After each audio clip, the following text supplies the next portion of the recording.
This morning, newly declassified information is shedding light on what the suspected Chinese spy balloon may have been capable of. FBI counterintelligence experts on electronic spying are studying the debris. A senior U.S. official says the amount recovered so far adds up to about the size of a small car. But searchers say the balloon was carrying a payload as large as a regional jet, and it's not yet clear what sensitive intelligence the Chinese may have gotten. During a public Senate hearing yesterday, tempers flared with lawmakers in both parties expressing anger and frustration over the Biden administration's handling of the incursion into U.S. airspace. I'm so angry. I want to use other words, but I'm not going to. The fact of the matter is, Alaska is the first line of defense for America. My question really is why we are so late to the game in not only discovering but taking action against them. And that is a challenge that we need to confront as democracy. For more on this, we are joined by NBC News congressional correspondent Julie Surkin and senior fellow and military expert at Defense Priorities, Daniel Davis. Thank you both for joining us. Julie, let's start with you and that hearing yesterday. We saw some tense moments. Lawmakers on both sides of the aisle visibly frustrated with how the situation was handled. They also had a classified briefing behind closed doors. So what did you hear from lawmakers?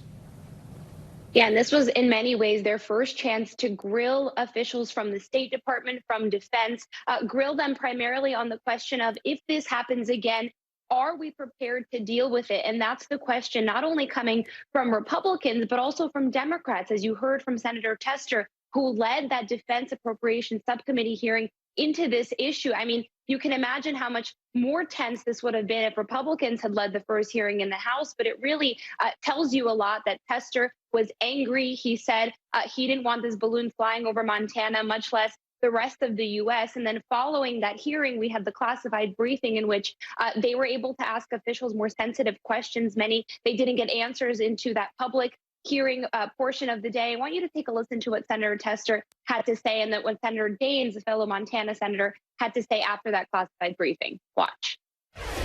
The truth is, we think we know what they were going to collect. We don't know. That scares the hell out of me. Because quite frankly, I'll just tell you, I don't want a damn balloon going across the United States. Guarantee you, they could have taken that balloon down, that spy balloon, and the greatest risk would have been hitting a cow, a prairie dog, or an antelope.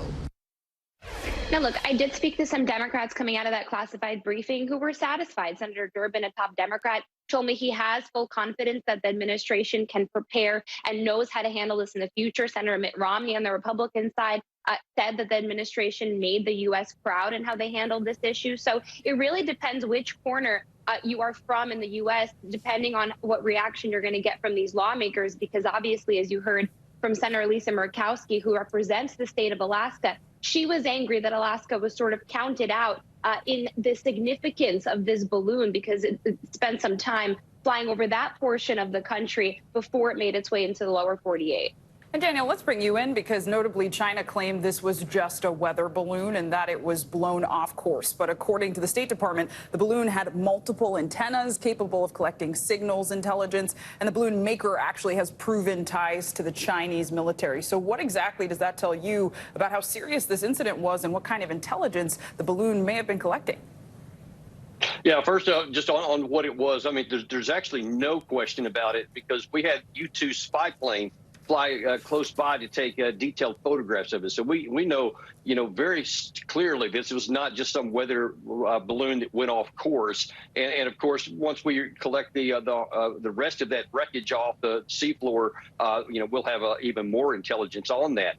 But I do think that we have to be a little cautious about, making too much an issue of this because, look, that balloon is one of the lower issues that China has to spy on the United States. And of course, their low Earth orbit satellites have much larger payloads, can get much more of both signals intelligence and physical intelligence with photographs, high resolution photographs. So this kind of thing goes on all the time. We do it every day against China.